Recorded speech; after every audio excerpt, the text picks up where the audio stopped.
Welcome to this special episode of Guides for Brides, the Wedding Podcast for businesses. I'm here with Anshika from Eternity, and we are going to be doing a slightly different collaborative episode today, talking all about wedding marketing and making sure you're reaching the right audience. So, for those that don't know who I am, my name is Nikita. I'm Head of Strategy here at Guides for Brides. And Anshika, do you want to introduce yourself? Thank you so much for having me, Nikita. I'm so glad to be here. So I'm Anshika, I'm the founder of Eternity, and essentially we're an event management CRM which is designed for wedding suppliers as well as couples. So our USP is that we're collaborative and we have a two-way portal where clients can use it as their CRM and so can suppliers, and they both communicate with each other. For us, our USP is that we love to focus on Gen Z because we see how the industry is changing. And so I always say we're a platform for Gen Z, built by Gen Z, and really trying to adopt technology into what the wedding industry is today. And I love the point you made about like collaboration within your platform, because that's essentially what we're doing today. Absolutely. And it's really great to be collaborating. Anshika and I talk to each other probably about once a month. Probably about once a month, if not more, especially over TikTok as well. Great place to be. Great place. About sort of wedding industry, how trends are changing, both within various different markets in the wedding industry and markets of couples, as well as marketing habits. And you often feed back to me what you're seeing through your platform and vice versa. So it's a really great opportunity for us to collaborate on tips and ideas that we're seeing coming through from the trends. So Gen Z, I think that's a good place to start. So tell us a bit more about what you are seeing with the Gen Z market. Gen Z is so different in the way that they plan weddings, in the way that they search for suppliers, in the way that they communicate with their suppliers. But I think it all stems from the fact that Gen Z as a generation is very authentic, very impatient at times. They want information and they want it now. And I think that really translates into the wedding industry, because it means that suppliers need to have their information a lot more readily available, but also translated through lots of different places. I think we saw that stat, which was around couples need about 7 to 12 different touch points before they go to actually even inquire with a supplier or a venue. And I think that's really interesting, because they're just you need to be more and more visible than ever before. And I think it's, they don't know, like, or trust you. Yeah. And I think Gen Z requires so much more trust to be built before they will even take action. From what we're seeing, we see a lot more couples using Guides for Brides to not only send an inquiry, but also to as like a launch pad to find out more information about businesses, whether that's a venue, whether that's a cake maker, whether that's a photographer, via their website or via their social media. And it becomes a place that, couples, they might be finding us on Google or they might be finding us on social media, and then they're exploring the options available to them. And once they're there, they're wanting even more information. So they need more data and more reasons to trust you before they send an inquiry. I think it's something like 50% of Gen Zers will look for external reviews before they will buy a product. So you can then look at platforms like Guides for Brides to kind of see how it's so important to have reviews on your listings, for example, and that's a core part of Gen Z, core part of building trust for Gen Z. Yeah, and I think that's so important, and we often talk about this, that there's a funnel, and directories and Guides for Brides sits at the top of the funnel, where it's your first introduction. You'll probably find that a lot of your clients who come across you, even though they may have come through your website or your Instagram, often that first touch point has actually been a directory or something that they've Googled to say, wedding directory, wedding decorators in my area. And because directories have invested so much in their SEO, you're often on the first page. So you're often the first touch point, and then the residual touch points are your website and your social media. So it's really important to make sure that all of them have cohesive messaging as well. The worst thing you can do is have a directory profile that you had up 3 years ago and then you've not updated it since, and then it's not aligning with the messaging and the kind of imagery or the kind of clientele that you're trying to attract on your social media. So how often do you recommend that people update their profiles?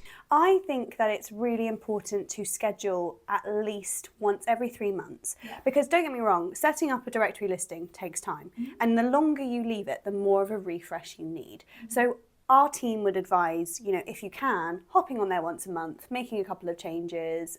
If you've got new images, add a new image. If you had any change in your products, then change that information.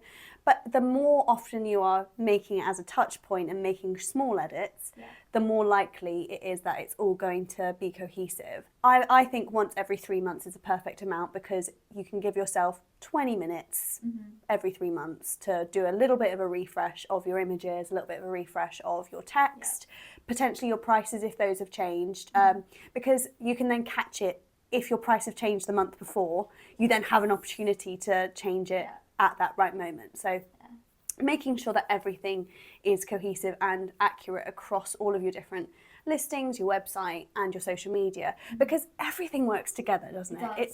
I even see it in my own shopping patterns at the moment. Is like I might see an item of clothing on social media, and then I'll go to that website to look at that item of clothing, and I'll go somewhere else to look for the reviews, or then I'll look on influencer posts to see if they're wearing it and what they're saying. And there's so many additional touch points because the user is wanting so much more information before they're ready to actually part with their money or part with their data, which is equally as valuable. Yeah, because often there's quite a bit of time between that first touch point and that actual inquiry. Exactly. It's not as quick as everyone thinks it is. And so it really does require you to, like we said, just be cohesive. And you used a great phrase earlier when we were talking about this offline, that it's all a puzzle piece and it all needs to fit together. You can't have them working in isolation because you're just not going to reap the benefits. Like even with directories, we always talk about it. For Guides for Brides, having your website links on there, your own SEO is going to do better. Exactly. And so there's benefits not just in one way, but in many different ones. And I think as well, like looking at it from above, like if you look at your marketing strategy, what is the end goal? Well, the end goal is to get a sale. And what do you have to do in order to get that sale? Well, I need someone to reach out to me. How are they going to reach out to me? Well, they could reach out to me on directories. They could reach out to me via email that they've seen on my brochure they've picked up at a wedding fair. Or they might be able to, they will be able to inquire with me via social media. And just seeing how all of those would work together. But the crucial thing to remember is that you've got to see that the couple will jump from one of those places to the other, and you don't know what the final place is going to be when they send the inquiry. It may have not been the initial place anyways, right? And that's what we always talk about as well on our side, is that it's the inquiry, and then it's also the conversations and the retention you do between your initial conversation to the actual booking being made. So there's lots of different phases that I guess it's really beneficial for suppliers and venues to do their own analysis, to say, right, what's our strategy for phase 1? What's our strategy for phase 2? Because the first stage is inquiry, but then the second stage is that conversion. Because keep in mind, they're probably inquiring with 5 or 6 other vendors within the same category. So then it really comes down to what is the value add that you're bringing them? How are you communicating? And I think that there was a stat that we found that a couple is 7 times more likely to be engaged in conversation with you if you try and reply within the first few hours of that inquiry coming through. Yeah, but and that means that's fast, isn't it? It's super fast. But then it means that your internal processes and organisation needs to be in place, hence where CRMs fit into this. And automation, I guess, as well, and making sure that automation is easily personable. I know a lot of venues specifically, but suppliers as well, will put on an auto response at first to make sure that couples know, yes, we've received your inquiry, it's safe in our hands, here's the information you're probably looking for, and a member of the team will be in touch soon, so they can acknowledge that it's an automated response, but it's reached the right people. And then it's up to you and up to the team that you have to reply to that inquiry in promptly, but obviously the automation of like an automated response means that you might have a little bit more time. Exactly, and it just works to your advantage. And I think that's the second point, where transparency plays a really big role. So whether it be transparency of pricing, and I know that you have some stats on that, transparency of payment schedules, like that's one thing that we really do on the CRM, is make sure that when a client and a supplier match together, they are going to have their payment schedules in there really easily spotted, so that everyone's on the same page about what's going on, as opposed to having to sift through a bunch of different emails, because ultimately all of that adds to the client experience that you're giving them. And if they can see that, okay, for supplier A, I know my payment schedule, my deposit is due upon booking, and that's 10%, 90% is due a month before the wedding. If they can easily see that versus another supplier where they're having to actually sift through emails or read through a bunch of T's and C's, you know which supplier they're going to go for. They want ease over everything else. And I think, like, in a world where we're consuming so much information time. constantly, and it's always there, always in front of you, always something to distract you. Giving the user as much information as they are looking for actually helps them to make a decision faster. And it helps you, right? So with pricing transparency as well, if they can go on their Guides to Brides directory on the website and actually see what everything is, saves you that initial conversation, because that first email is going to be, hey, can you tell me a little bit more about your peak and off-peak pricing? But if it's easy for them to find, they've already understood that actually, yes, this is within my budget, and it's a more high quality inquiry for you at the end of the day, as opposed to a high quantity of inquiries that just aren't your ideal clientele. Exactly. And I think, the stat was that the venues and suppliers that have their price range on their typical price range on Guides for Brides are twice as likely to receive an inquiry than those that haven't. And also based on the follow-up process. So when a couple sends an inquiry, they have the option to explore other similar options to you. That is particularly relevant to those that have a free listing. So we do offer a free basic listing option, but when you have a paid listing, you then come up as one of the recommended ones. And we use the pricing to make sure that you are a relevant choice. And we use the location, the pricing, and the in the example of venues, like venue type, for example, if they've inquired with a country house, we're going to show them country houses to make sure it's entirely relevant to that user, and it gives them the option to explore the other options further as well.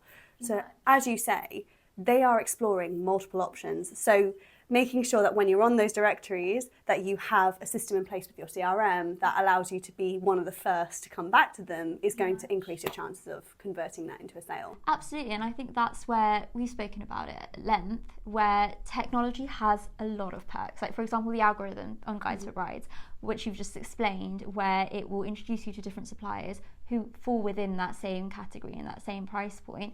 That's a really powerful algorithm to use to your advantage as suppliers and venues.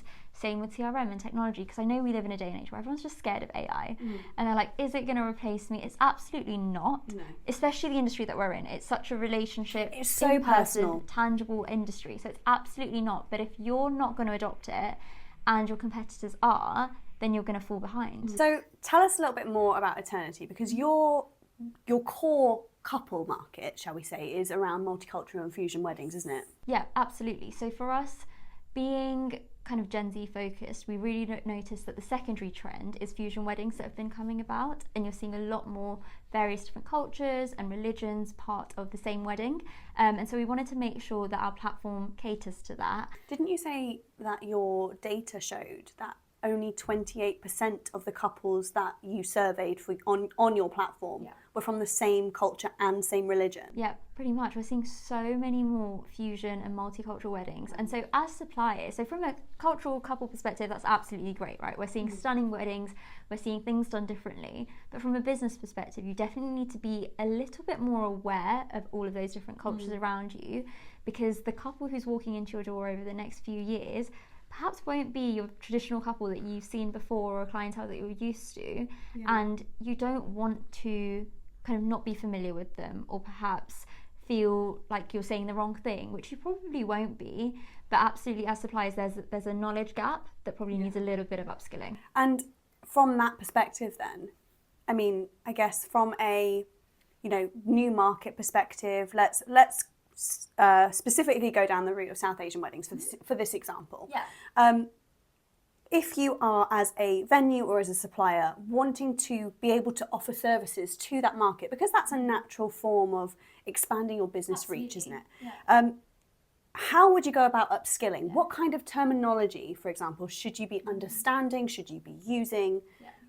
What, from your perspective? So there's a couple of different things, but I think ultimately it all just comes back down to having the right network and the right kinds of suppliers around you that you're interacting with. I know that there are some incredible forums and seminars that take place. I know that, for example, SW Events put on the Art of South Asian Weddings, which is an amazing event, especially for suppliers to understand different cultures, and I know that does exist for the other cultural industries as well. So I'd say that's one thing, is put yourself in a room with suppliers who do operate in those different sectors, because you're going to learn more through them. And to be fair, you would probably rather say something and ask a question to a supplier who operates in that industry as opposed to saying something wrong to a couple and offending them, right? So I think that would be number one. Number two, social media. Like, use it to your advantage. Social media, directories, communities, networking events. Interact with those people and start following them and start to kind of reply to their stories or just speak to them and build those warmer intros and relationships, because it's a lot easier to actually understand, is that an industry I want to be a part of from that cultural perspective? Because they all have nuances and they're very different, and there is going to be an element of time investment as well as money investment. For example, if you're a photographer wanting to enter the South Asian space, you need to upskill on the terminology. You need to know what rituals are taking place. You need to know how to pronounce them, probably. But equally, you probably want to have that imagery on your website. So maybe you're going to do a photo shoot in advance. So there's a lot of investments that need to be made in place that you need to be able to justify from a business perspective. Is it worth the ROI? My answer is always yes, because we're seeing a lot of fusion weddings be up on the rise. And so that would be great. But then for other suppliers, it's probably a little bit easier to break into that space. So for example, cake artists, ultimately you may want to change the design of what you do and the art behind it, but the flavors, the way that you serve your offering, the knowledge that you need to have is probably very different if you're entering a new culture than a photographer. It's probably not as much as you need to know. Yeah, because I guess like it's probably the core difference is the on the day suppliers versus those that, you know, might be delivering a product or attending just before whatever event they're attending that day to deliver something that they have made for the couple. So it wouldn't necessarily, like, cake makers would fall under that versus photographers who are there all day. They're dealing with the couple, they're dealing with the couple's family, and they need to know, especially from a photographic perspective, what thing do I need to capture? What is significant? What is significant? What do they want me to capture? Are there training, that you said the Art of South Asian Weddings, but are there training courses out there that someone could take? I think there's training courses that exist in the form of brochures. There's definitely individuals, like I know I work with some venues on how to make them more multicultural friendly. So I think we're probably going to see more of courses and training coming out now that we're seeing stats are headed in that direction. But yeah, probably not as much out there as there should be at the moment. Yeah, and I would say as well, it makes sense that would be the natural progression, doesn't it? Because if you look at sort of the UK as an example, we're now on the third, fourth generation of those that came from all over the world, and you know, it's only natural that couples are going to meet, and they're going to be from completely different backgrounds. I mean, you could have, as you were saying to me earlier, you could have a couple who have their parents are from had a fusion wedding, and the other partner's parents had a fusion wedding, because they're both from different cultures or different religions, and that couple is coming together, and they've got 4 different cultures or multiple religions to consider in that wedding, and it's going to be beautiful because there are so many different things that you could do and ways that you could merge that together. But it's also going to be really tricky for them as a couple to manage the expectations of their family. And that is the other aspect that suppliers and venues need to be considerate of and empathise with. Because it's going to be so tricky for that couple to potentially manage so many expectations. And I think that's where the wedding industry is quite nuanced, that we're running businesses, but ultimately our businesses have to have an empathy lens on top of them because of the nature of weddings, where, like we said, you've got family pressure, you've got emotional pressure, you've got financial pressure. And it's not that you need to be a therapist every time your couples come in, but you probably need to be aware that they've got a lot of different moving parts. You don't need to kind of not do your business correctly or give them a better rate or any of that. Absolutely not what we're saying. But what we are saying is have those conversations with them and try and understand their vision and what they want, as opposed to taking the stance of, oh, actually, well, I'm the expert, I've been doing this for so long and this is just how we should do it, because that's going to stop working now onwards. Yeah, and I like that point about like how what we were doing 10 years ago is no longer relevant, and the same for the marketing side of things. I mean, like, I'm trying to think, like, how old is social media? I mean, I've had social media for a good 12 years. So at least. But they keep changing, right? Like TikTok, 10 years ago, no one was using it. No. Within the last 2 years, we met on TikTok. Yeah, we met on TikTok. recently. If you've ever seen the viral Guys Who Rise TikTok, that is how Nikita and I met. But then it's formed into this partnership and this collaboration that we've now had for the last few months, which is great. So you never know who you're going to meet where. So it's really important to embrace it. And it's fine for you to try it out and say, actually, that wasn't for me. But I think suppliers need to be a lot more open to just trying things out. Because you'd be surprised at the benefit, especially from TikTok. I find we're seeing that a lot of businesses still sit on Instagram, for us in particular. So Do you think they're too reliant on Instagram? a little bit, and it's probably not good to be reliant on any platform because TikTok almost got banned in the US. So there is definitely, but with anything, right, you have to diversify. And so there is an element of over-reliance and comfort, but I also hear so many suppliers complaining about Instagram because the algorithm keeps changing. Like the grid posts have recently changed. That was a nightmare for me. That was a nightmare for a lot of businesses. I think it was a nightmare for everybody. Yeah. No, why do they do that? And without warning. Yeah, exactly. And so it's things like that you can't be reliant, and you can't just have one stream of revenue or inquiry from that one place. You can have that revenue coming in from multiple different streams, because one day if one switches off, you want to know that you're still safeguarded with the others. And I think that's where suppliers and venues, it's good to at least understand the different platforms, because I find that Instagram, B2B suppliers sit on there, but your couples are on TikTok, to be honest. I'm finding, especially Gen Zers. Exactly, Gen Z. For us in particular, we get more sign-ups onto our digital planner when we post a TikTok that does well versus an Instagram. Because it's introducing you to new audiences. The algorithms are very, very different. And I think that's the information you gave there about the diversification and making sure that you are on all of those platforms and and understanding them. I mean, the thing I've learned after the TikTok near ban was that actually, if you are not on the other platforms, you probably should at least reserve your username for like just best practice. Like even if you're not going to use it, just reserve it. Just make sure your logo's on there with your username. Just make sure you've got that asset. Because we don't own those platforms. No. They become a business asset for sure, but they could be turned off at any time. Absolutely, and actually that's a really good point. Even if you're not using or posting TikTok, for example, I think, and I can't remember the stat that we read, but a lot of couples will look at comments to try and understand if they want to inquire with businesses. So even commenting on someone else's TikTok that's in the wedding space, or a couple or a bride or groom giving your opinion, that will go a really long way. So even if you don't feel comfortable getting in front of the camera and lip syncing like we were doing earlier, there's a lot that you can be doing on those platforms to still improve your presence. That would go a long way, which you may not even reap the benefits in the first few weeks of doing it, but there is a long-term effect. And I think that's where suppliers and venues need to have that level of patience, that it is a consistency game. It's not just you post one TikTok a week and then suddenly you get flooded with inquiries. Yeah, exactly that. And I think that's where, especially during the busyness of wedding season, suppliers and venues can fall down, is the social media. I think all of the algorithms that I can think of, TikTok, Instagram, Facebook, are all very reliant on consistency, and being Pinterest as well, reliant on consistency.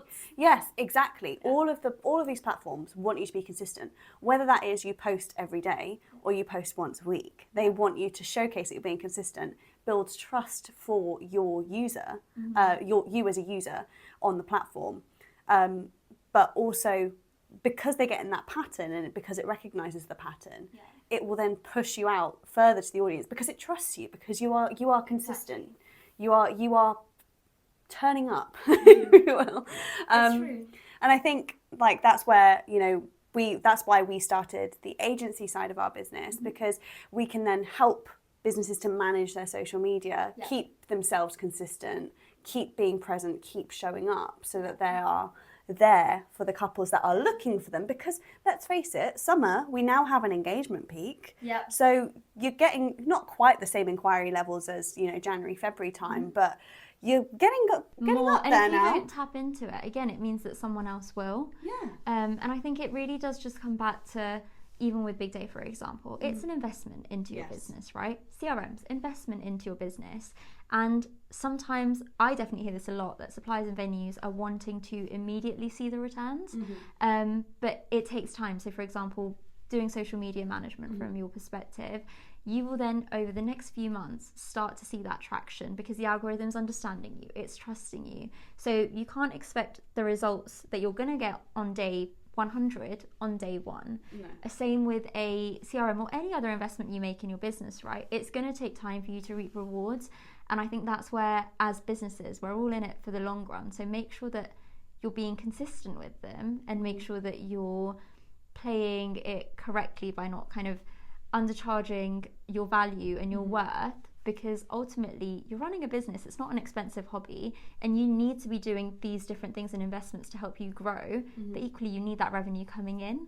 Yeah, it's that old you've got to spend money to make money kind of is it adage, whatever it's called. I think the side of social media becoming so important, and you know, it not being the center of the marketing either, you know, that different touch points, looking at comments again, it's all about building trust with the audience. So building trust with the algorithm is going to help you build trust with the audience, and it's a really fascinating connection between the two. I think the way that we can make sure as businesses that we are interacting with our audience the right way is actually really zooming out on our marketing and zooming out on what we're currently doing, and actually trying to step away from the fact that this is your baby and your business. And actually going, right, I am the consumer now, and I am going to try and follow my own route to send an inquiry. The best exercise that anyone listening can do to this right now is literally try and see what is my customer and my potential client seeing through all of these different phases. I do it with Guides for Brides all the time. So I'm in that age group now where a lot of my friends are getting engaged, a lot of them are planning weddings, and every time a new person that I have any kind of acquaintance with gets engaged, I'm like, hello, would you like to come around my house for some dinner? And then use Guides for Brides. And just use it. Just use it. Let me see you actually. How do you shop? Like, how do you use it? Where do you when you're on my website or on the directory or whatever? Exactly. And you can very easily do that with someone. I would probably advise maybe someone who is outside of your family sphere that won't want to offend you, kind of thing. But actually just watch them, just sit next to them and watch them use social media. Watch them investigate more about your business. Watch them use your website. Where are they going? Is there something that should there have been an inquiry form somewhere that is currently not? And actually trying to focus on the user experience angle, but removing yourself from being the user. Exactly. And I think that's so important, that businesses need to evolve because your user is going to be changing almost every year right now in terms of their consumer habits and how they look at things. Like, I think there was one stat that I heard where Gen Z don't like to pick up the phone. Oh no, they don't. No, 100% they don't. And so if you're a business where you only have your phone number on your website and you don't have a inquiry form, or if you don't even have a Calendly link, like Gen Z love Calendly, I love Calendly, right? It's so easy because then I can do it on my own terms and know when I can book in a meeting. It saves that back and forth of admin. But if you are a supplier or a venue who's only got a phone number, you're gonna not be evolving with your consumer who doesn't enjoy picking up the phone anymore. No, and that's also what I always advise to venues when I go and do any kind of consultancy and look at their marketing. And the one pet peeve I have is when it's usually the GMs and the directors, please don't shoot me, but it's usually those people who are telling their sales team to, when they receive an email from a couple, to just pick up the phone to them. No. And no, we're not doing that anymore. No. You've got to communicate with them in the way they've introduced the communication. So if they're sending you a DM, send them a DM back. Even if that DM is saying, hi, so glad that you've sent us an inquiry, thank you so much. What's your email address? I'll send you an email. Move them onto the platform you prefer, because ultimately you also need an audit trail, right? But there's a difference. I always like to differentiate formal communications and informal communications, because formal communications need to be audited. You need to know when contracts are sent, you need to know the agreements, you need to know payment schedules. But informal communications, where they may just have one question or another question, you probably need to understand where they best like to do that, but still not spread yourself too thin, right? Like, I'm really against businesses using Instagram, WhatsApp, email, Facebook Messenger and all of these different ways to communicate with clients because you're making it really difficult for yourself. So it's definitely a fine line, and you need to guide the consumer because most of the time they're going to listen, right? No one's going to say, nope, let's stay on Instagram DM. Like, I don't want to move to email. They will respect you, but you just have to know that there is now a different way of doing business. Exactly. And as you know, the inquiry might be something around like, oh, what is your price for bridal hair and makeup? And you can go back and answer the question. That's absolutely fine. But then moving them naturally to your preferred method or preferred method of record keeping. It might be that, but at least the couple then feels like you're meeting them where they want to communicate, and that is a really important sales tip, I guess. One that I find really helpful is that some suppliers I speak to absolutely hate Instagram DMs and inquiries through there. And so their automated message will say, if you're asking me about my pricing, here's the link to my webpage, which has it all displayed. So you are answering their question, but again, you've streamlined it and used the technology to make it a lot easier for yourself. Yeah, and I think that's probably the next challenge that businesses are going to have to manage is, I think, you know, there are so many different ways that couples are able to get in touch with you now, is that how do we then move them from the top of the funnel down in the way that we want them to move? Like, how can we manage that flow versus because there are so many ways that they can enter it? Yeah, absolutely. Oh, that's like we always say, eternity. For us, it's just about making sure that there's enough transparency. I think our industry has been quite opaque for quite a while recently, where suppliers and couples have their information that's shared via email, and then you, for example, I always say like it takes about 22 months on average to plan a wedding at the moment. So if I'm having a conversation with you today about your event in 22 months time, in 20 months time I now need to go back and find that conversation to see what we've agreed on. And that's really one of the big drivers as to why we've introduced the CRM, is because all of your client information sits in one place for you and the client to see and trace back. Because I have a hate relationship sometimes with my Google Mail because I can't find an email to save my life. I know there's an attachment, I know I've sent it, but when you're actually trying to find that information, especially if you're in a rush, it can be very difficult. And even from a client perspective, they might have a 2 a.m. panic to say, oh my God, what cutlery did we agree with my caterer?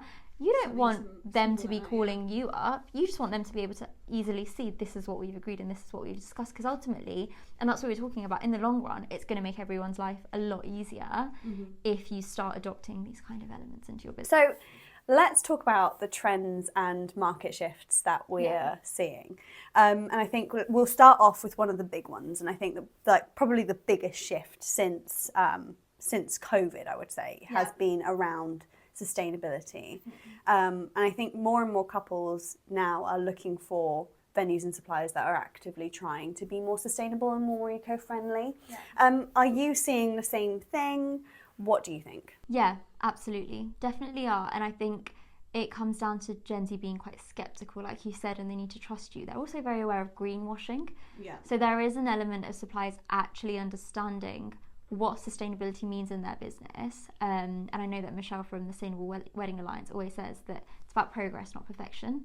So as long as you are doing your own sustainability audit, for example, or getting someone else to do it for you, and actually being able to answer that question, if a couple comes up to you and says, hey, what is your sustainability policy? You need to at least know what you do and what you're aiming to do. Because if a couple doesn't see that you're actively making an effort, that's not going to be a good sign going forward, I don't think. Yeah, and I think from that perspective, like we've just talked so much about Gen Z being so trust focused and anything like greenwashing and things like that. Then red flag. Yeah, exactly. Red flag, green flag. So what is it about your business and your sustainability policy or your sustainability efforts that you can talk about in your marketing to help them be aware of what you're doing? And then I think it's about honesty as well. You know, we were just talking the other day about TikTok being the place that you can be imperfect. Like, you don't have to have the highest quality camera. You don't have to get it right every time. You can make mistakes on camera and laugh about it in the video. And I think like that's a perfect way of communicating your sustainability efforts, because you can talk about what you're doing and what you hope to do in the future. And you can maybe even be honest of where you feel you can improve and where you're trying to solve a problem. And that helps the couple get to know you a bit more. Absolutely, and it's a lot more appreciated than just blagging or lying, because everyone sees through it, right? And especially, again, we always talk about couples are going to speak to 4 or 5 different suppliers within the supply category, and if they're seeing you be slightly wishy-washy on your answer and you're not quite sure, you're just avoiding the question, versus others who are answering it, it's one of those things that you're not going to then be meeting the new benchmark, which is going to include sustainability. And do you think as well, because I think that you might think differently, but my perspective is that yes, couples would like to use more sustainable suppliers or suppliers that are actively trying to be sustainable, but they also don't want to pay extra for that privilege. Are you seeing the same thing? To an extent, but I'm also seeing it sometimes in misconception, because sometimes it maybe doesn't increase costs as much. It probably reduces your margins as a business at times. But it's one of those things that unless you've done the analysis and done the audit to see this is me without that sustainability angle and this is me after it, that's only when you can see it. But I've seen quite a few suppliers who do a very smart thing where they offer it as their premium offering, and it will say that this is our premium, because you don't have to say it's expensive because it's sustainable. You can just say it's our premium offering and it's more sustainable. And I think it comes down to consumer messaging, and that's like the business side of things, where you've got what you're selling and then you've got how you're selling it. And the sustainability aspect, in my eyes, plays a big part in both of them. I think the other thing that has been quite an interesting industry shift is a lot more collaboration, a lot more feeling of Which being... I love. Yeah, it's great. And it's a lot more feeling of being part of one key goal. Rather than an individual business. Yeah, exactly. We all come together on the day and we make it a beautiful celebration. And I think like having, we've always worked towards one key goal as an industry, but I think, I've noticed it a lot more, especially as like social media has opened up on their collaborative elements of their posts and things like that. I'm seeing a lot more businesses actively collaborating with each other, whether that be showcasing your recommended suppliers on your directory listings, for example, like Guides to Brides, you can do that. But also, I think couples are shopping via that way as well. They are, and it's like, isn't it Amazon where you see frequently bought together? Yes. Like it's quite a similar thing. We're so used to it in other elements of our life, and I think that's where, when we're looking at these kind of trends, it's useful to see that Gen Z translate their shopping and buying habits from other areas of their life into their wedding as well. So for example, with Guides for Brides, seeing those other recommended suppliers, or clicking on a potential florist and seeing that the caterer that you've booked follows them, that makes your life a lot easier. And so having that network, being on good terms, collaborating, commenting on each other. And like we've already spoken about how comments are so helpful, that makes such a big difference, and then it helps the algorithm. So you kind of kill 2 birds with one stone. Yeah, for sure. And I think the way that you can collaborate is so much more streamlined now. And the way that couples, buzzword, streamline, the way that couples are then shopping becomes a lot more streamlined because it makes their life easier. Just make their lives easier at the end of the day. I think there's just also like the benefit of Gen Z, the Gen Z wanting so much more information before they inquire. That's also a curse for them because there's so many options. They get decision fatigue, and so you need to be aware of that and make their life a little bit easier. So how are you finding, Nikita, that obviously cost of living is a really big topic? How are you finding that that's affecting the industry, both from a couple's as well as a business's standpoint? So I think, I can draw on the data that we're seeing. So we're seeing, and I'm going to go into the wedding venue searches here, but specifically for wedding venues, we've seen an almost double year-on-year increase in people looking for budget wedding venues. But equally, we've seen, I think it's a 78% increase in couples looking for luxury wedding venues as well. So, yes, there is a cost-conscious element to it, but I think what we're also seeing is couples haven't actually lowered their budgets, generally speaking.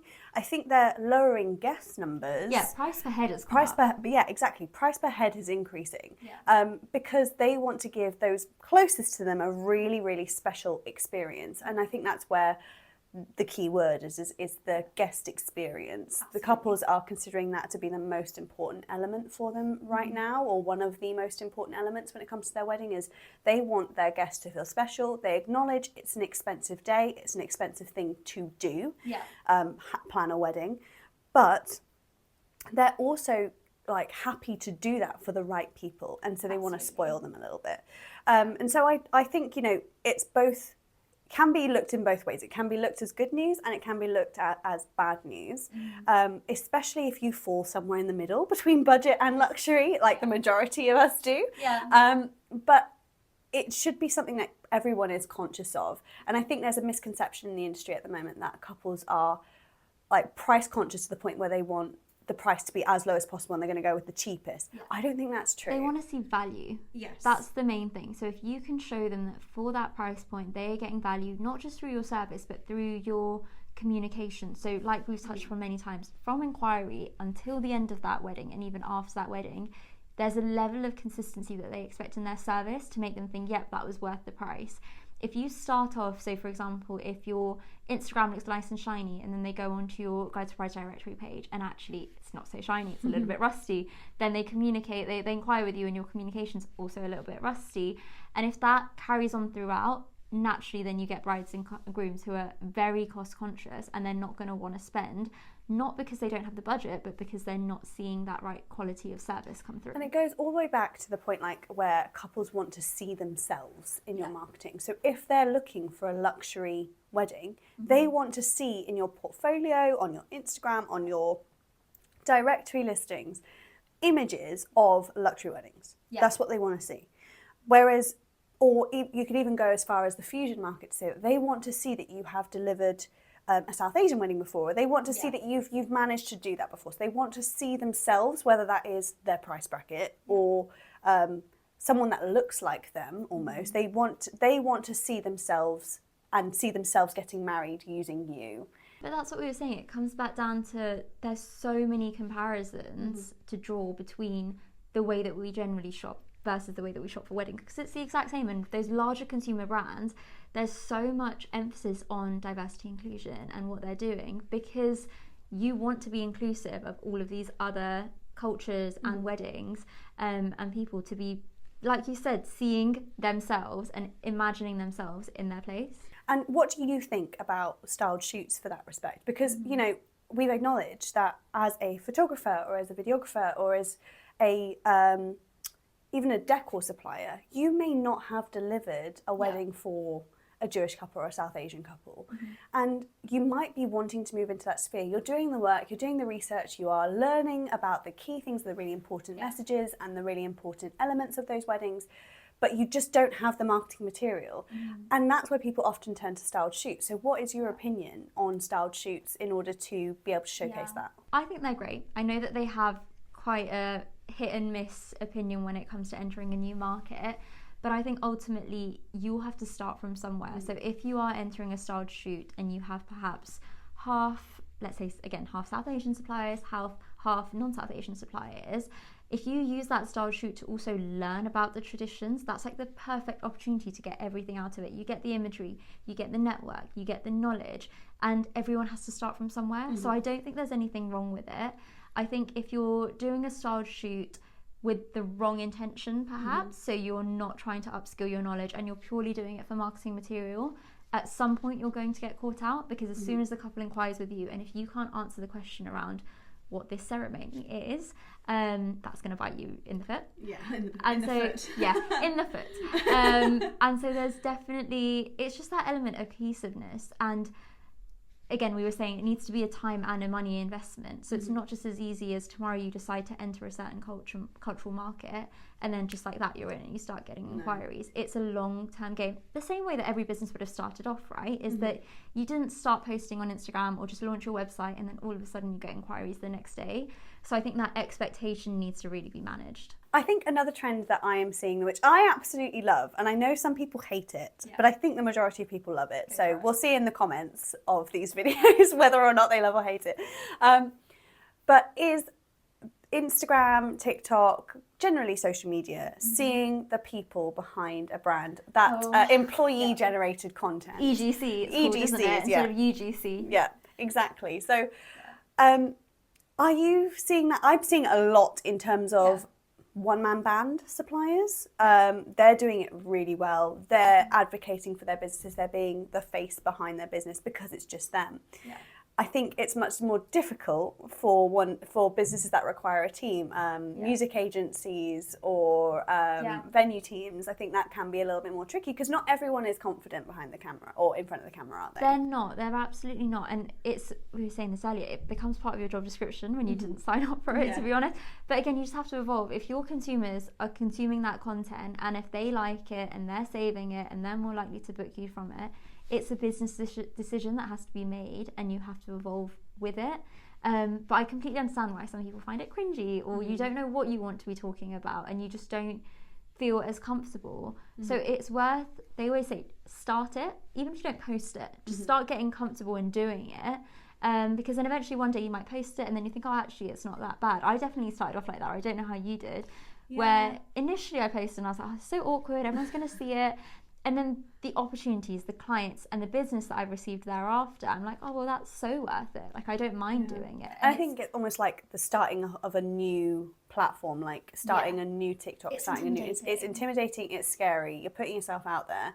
But as soon as you reap the rewards, you start not caring about what other people think. Also, the one thing I love to say to myself is, if you're worried about what they're going to think, who is they? Exactly. Who is no one they? Cares. No one cares. Anything, I'm the other way, and I don't know if it's because I do make that content and put it online. I respect anyone else who does it. Yeah. And I don't think, oh, that's so cringy, why are you doing that? And I don't think many other people do. And in fact, if it means that you're going to get 3 new clients out of it, post it 10 times a week.